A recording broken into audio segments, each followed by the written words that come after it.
परिहास धामा स्वधर्तिरेव मुखरी गुरुदेव नामा यत्कोकिलमधो मधुरं विरोधि रसामृचारुकविकानि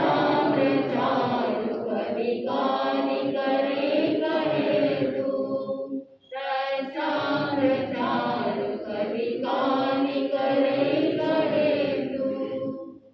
राग द्वेष के विच्छेदा मोक्ष मार्ग के प्रतिपादक चरण तीर्थंकर श्रवण भगवान महावीर स्वामी के चरणों में कोटि कोटि वंदन करते हुए एक भवावतारी चर्चा चक्रवर्ती भीष्म प्रतिज्ञाधारी अखंड बल ब्रह्मचारी आचार्य सम्राट पूज्य श्री जयमल जी महाराज साहब के चरणों में कोटि कोटि वंदन करते हुए उन्हीं के 11वें पटधर आचार्य सम्राट पूज्य श्री सुखचंद्र जी महाराज साहब के चरणों में कोटि कोटि वंदन। जय बच्चाधिपति व्याख्यान वाचस्पति उग्र विहारी वचन सिद्ध साधक 12वें पटधर आचार्य प्रवश्री काशीचंद्र जी महाराज साहब गौर तपस्वी उपाध्याय प्रवश्री गुणचंद्र जी महाराज साहब मेरे अनंत आस्था प्यायाम मम जीवन धर परम पूज्य गुरुदेव डॉक्टर श्री पदमचंद्र जी महाराज साहब के चरणों में कोटि कोटि वंदन करते हुए सभी गुरु भगवंतों के चरणों में वंदन करती हूँ। गुरुदेव श्री की आज्ञा से आत्मबंधुओं अनंत अनंत ज्ञानी सर्वज्ञ सर्वदर्शी तीर्थंकर प्रभु महावीर स्वामी जिन्होंने संसार के भव्य प्राणियों को जिनवाणी के माध्यम से सत्य का साक्षात्कार करवाया। आत्मबंधुओं हर एक जीवात्मा की खोज उस सत्य की ओर है कि सत्य क्या है। जीवन के अंदर सत्य की ओर आगे बढ़ने के लिए साधक को सबसे पहले क्या करना होगा? विश्वास करना होगा। आत्मबंधुओं सांसारिक हर कार्य के अंदर भी आप क्या करते हो? विश्वास करते हो। आज आपकी जिंदगी टिकी हुई है तो वो विश्वास के ऊपर टिकी हुई है। अगर आप ट्रेन के अंदर ट्रैवल कर रहे हो, आप सफर कर रहे हो, आपको अगर अलर्ट किया जाता है कि यहाँ पर बहुत सारे ऐसे लोग हैं जो पॉकेटिंग करने वाले हैं, आपकी जेब कब कतर जाए, कब कैसे चोर आपको लूट ले, आपका वैलेट कब गुम हो जाए, इसका कोई भरोसा नहीं। लेकिन फिर भी आप ट्रेन में सफर करना बंद करोगे क्या? नहीं करोगे।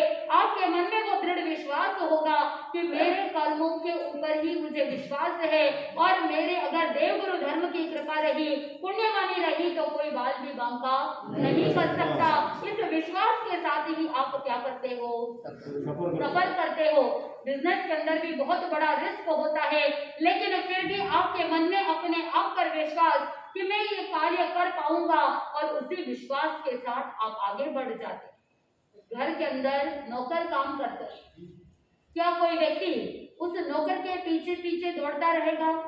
नहीं। अगर वो आपके कमरे के अंदर सफाई कर रहा है, आपके मन में उसके प्रति थोड़ा सा विश्वास तो रहता ही है कि मेरे घर के अंदर जो नौकर काम कर रहा है वो कोई भी ऐसा कार्य नहीं करेगा, ऐसा अकार्य नहीं करेगा, इसलिए मुझे चिंता करने की जरूरत नहीं है। और उसी विश्वास के साथ आप आगे बढ़ जाते।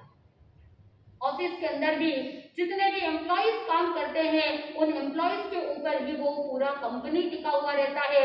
अगर कोई सीईओ, अगर कोई डायरेक्टर, मैनेजर अपने एम्प्लॉइज पर विश्वास करना बंद कर दे, ट्रस्ट करना बंद कर दे, तो क्या वो अपनी कंपनी चला सकता है? नहीं चला सकता।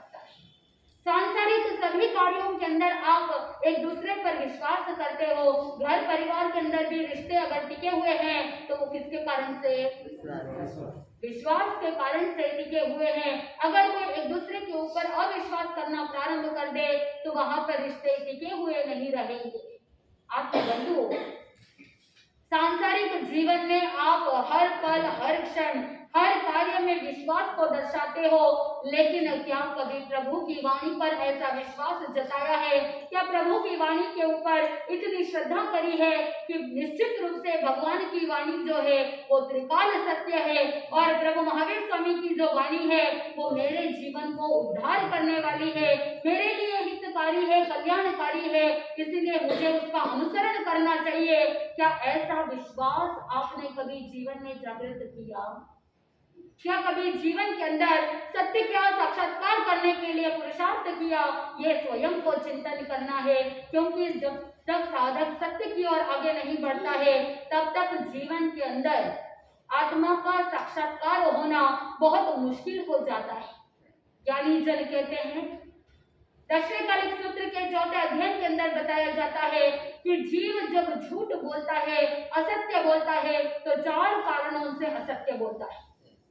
कोहावा, लोहावा, भयावा और आसावा, यानी क्रोध के वश, भय के वश, लोभ के वश और हास्य के कारण से जीव असत्य बोलता है। क्रोध के कारण से जब कोई व्यक्ति क्रोध में रहता है और उस गुस्से के अंदर वो बहुत बार सत्य बात नहीं बोलता और असत्य भाषण करना प्रारंभ कर देता है, क्योंकि उसे सही और गलत का भान क्रोध के समय में नहीं रहता। भगवान महावीर स्वामी ने दूसरा कारण बताया कि भय के वश व्यक्ति भय के कारण से झूठ बोलता है, भय के कारण से असत्य बोलता है और छुपाने की कोशिश करता है। मन में ये चिंतन करता है कि कहीं पर मेरा पाप प्रकट ना हो जाए और कहीं मेरी इज्जत लूट ना जाए, उस भय से वो क्या करता है, झूठ बोलता है, असत्य बोलता है। एक बार हुआ ऐसा कि गांधी जी को पूछा गया कि गांधी जी कौन सी बात में बुराई है, आप थोड़ा सा बता दीजिए। उस समय गांधी जी कहते हैं कि जो भी कोई कार्य करता है और उस कार्य को करने के बाद उसे छुपाना पड़े तो समझ लेना कि वो कार्य क्या है, बुरा है। आत्मबंधुओं, जो साधक असत्य की ओर जाता है वो जीवन के अंदर कभी आगे बढ़ पाएगा क्या?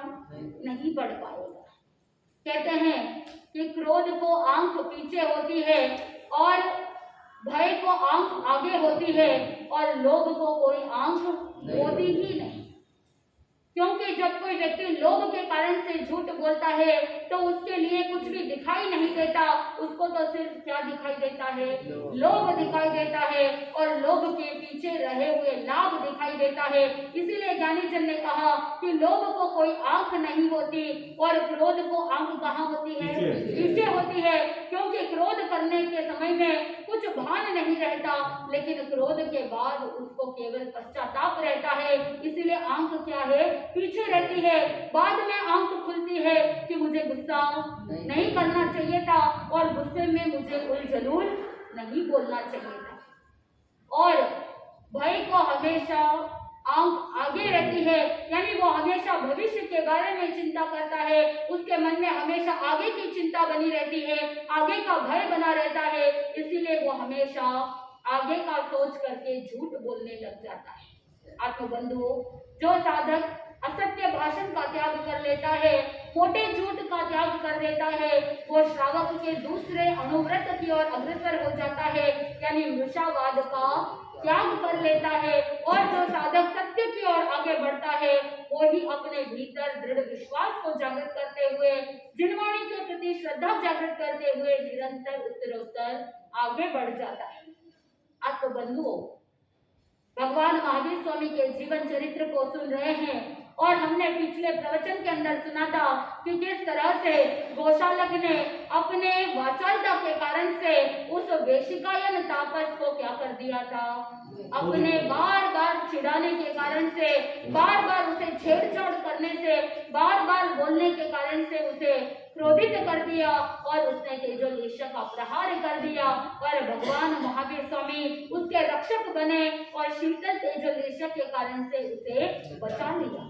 आत्मबंधुओं, जब वेशिकायन ने देखा कि मेरी जो उष्ण तेजोलेश की शक्ति व्यर्थ चली गई, तो उस समय उसने देखा और जान लिया कि ये मुझसे भी क्या है, शक्तिशाली है। तो वेशिकायन हाथ जोड़ करके प्रभु से क्षमा याचना करता है और कहता है कि भगवान, मैं जान गया हूँ, मैं जान गया हूँ।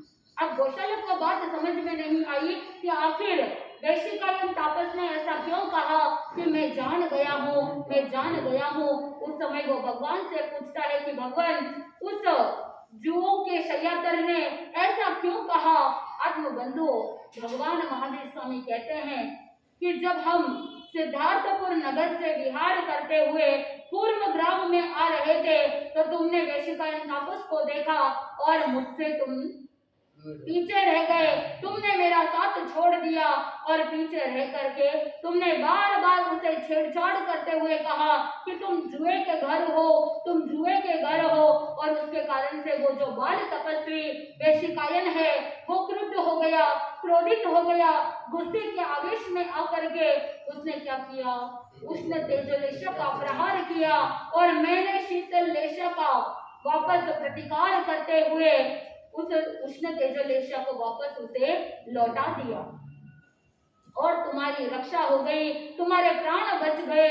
ऐसे जिस समय यह सारा वृतांत भगवान महावीर स्वामी के मुख से सुना और जब भगवान महावीर स्वामी कहते हैं गोशालक को कि ये सारी बात वेश्याकायन जान जाता है कि मेरे द्वारा ही उसकी उष्ण तेजोलेशा व्यर्थ हुई है और इसीलिए उसने इस तरह से कहा कि मैं जान गया हूँ, मैं जान गया।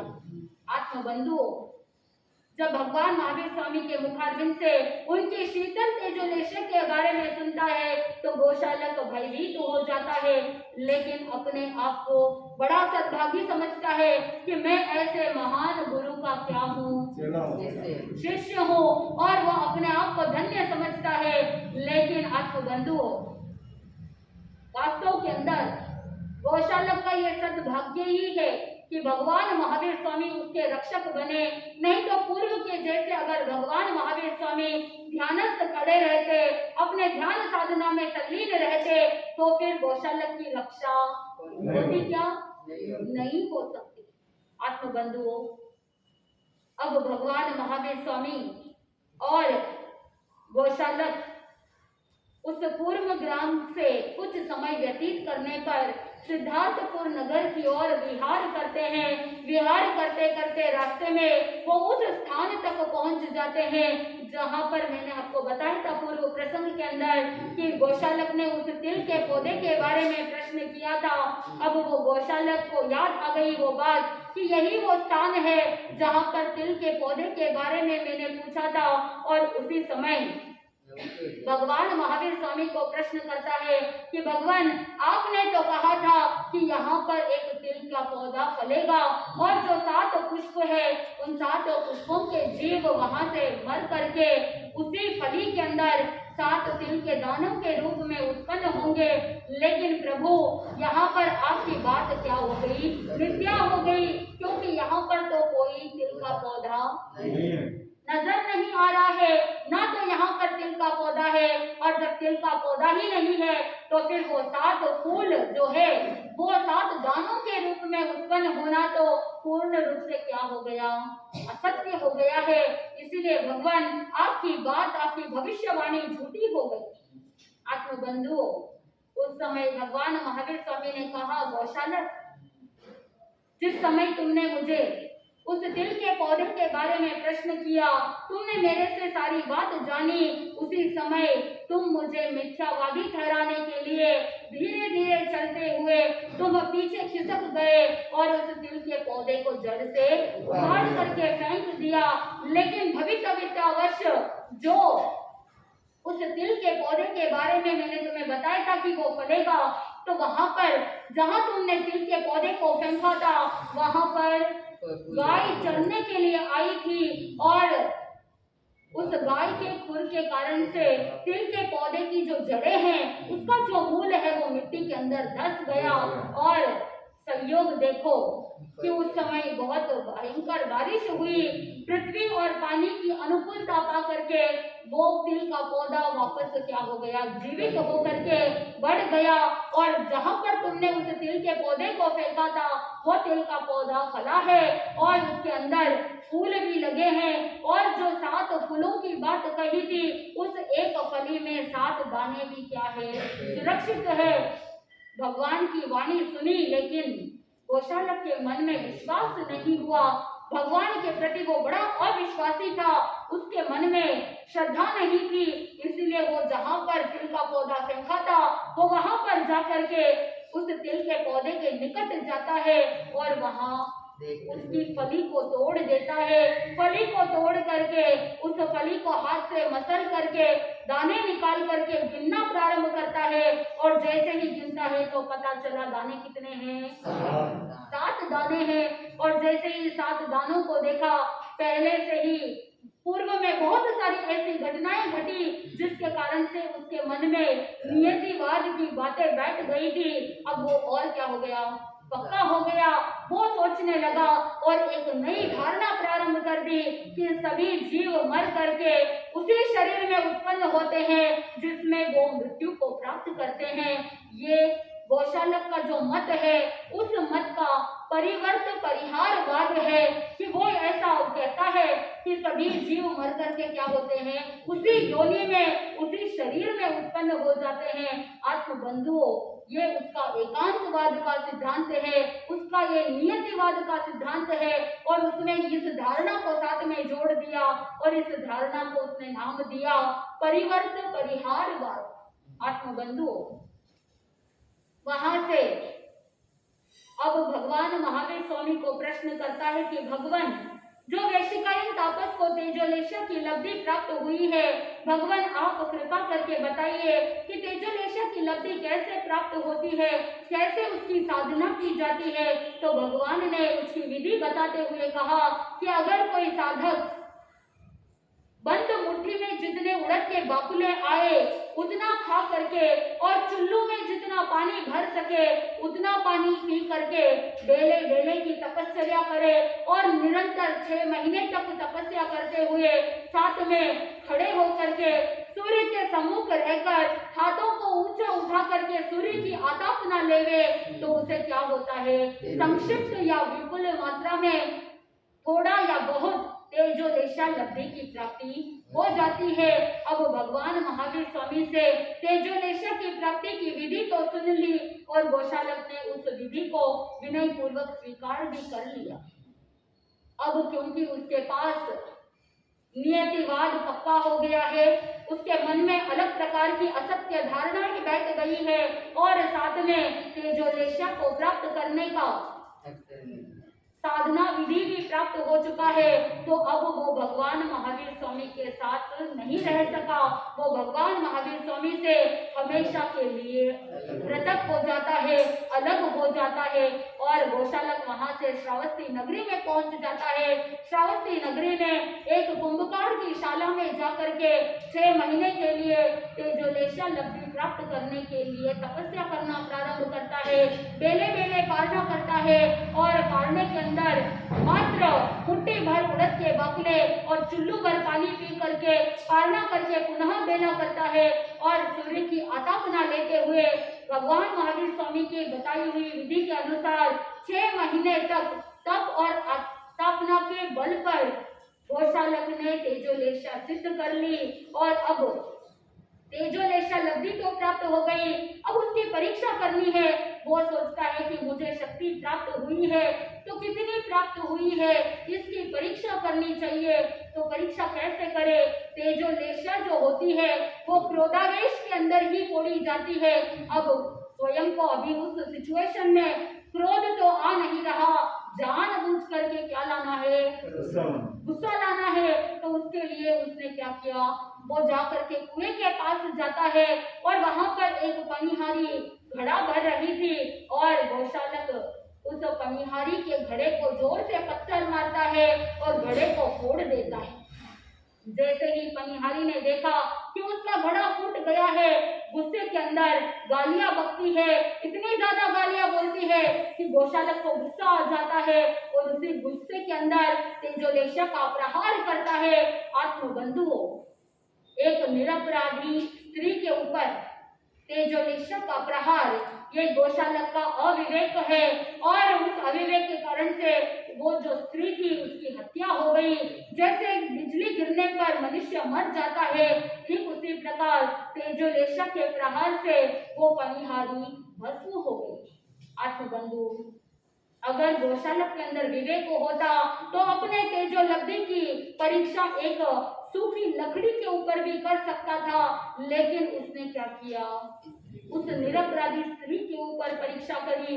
आत्मबंधुओं, जो आत्मार्थी संत होता है वो जीवन के अंदर कभी ऐसा सोच भी नहीं सकता कि किसी को कष्ट हो, और आत्मार्थी संत जो होते हैं उनके पास विपुल मात्रा में तेजोलब्धि उपलब्धि होती है फिर भी उसे संक्षिप्त करते हुए अपने अंदर दबाए रखते हैं।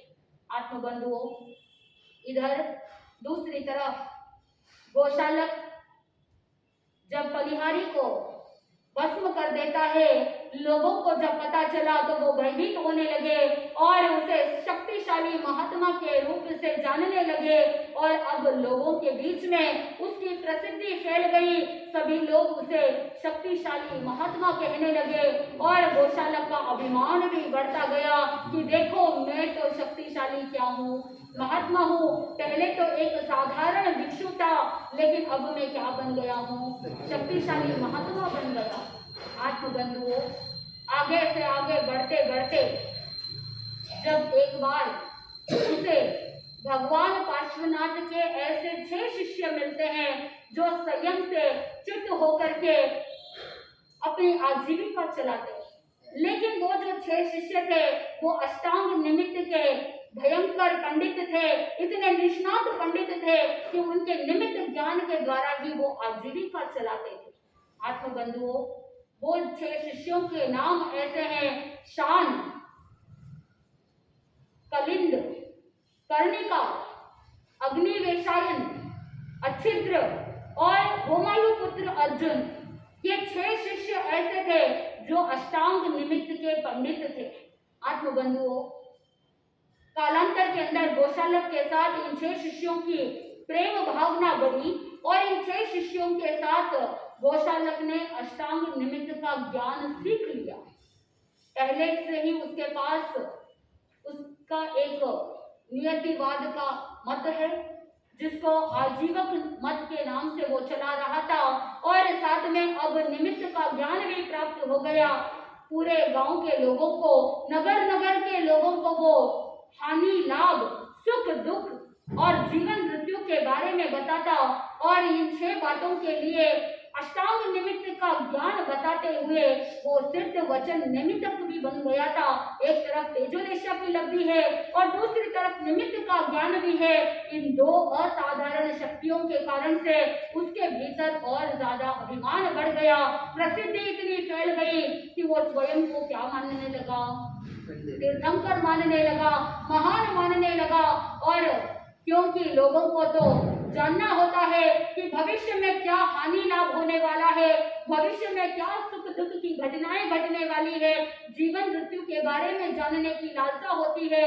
और जो व्यक्ति भविष्य को सत्य रूप से कह दे, हूबहू वैसे के वैसे भविष्यवाणी कर दे, तो उसे लोग क्या समझने लग जाते हैं, सर्वज्ञ समझने लग जाते हैं। तो वो गोशालक अपने आप को तीर्थंकर बताता है और सामान्य लोग भी इस निमित्त ज्ञान को सुन करके उसको क्या मानने लग गए, तीर्थंकर मानने लग गए।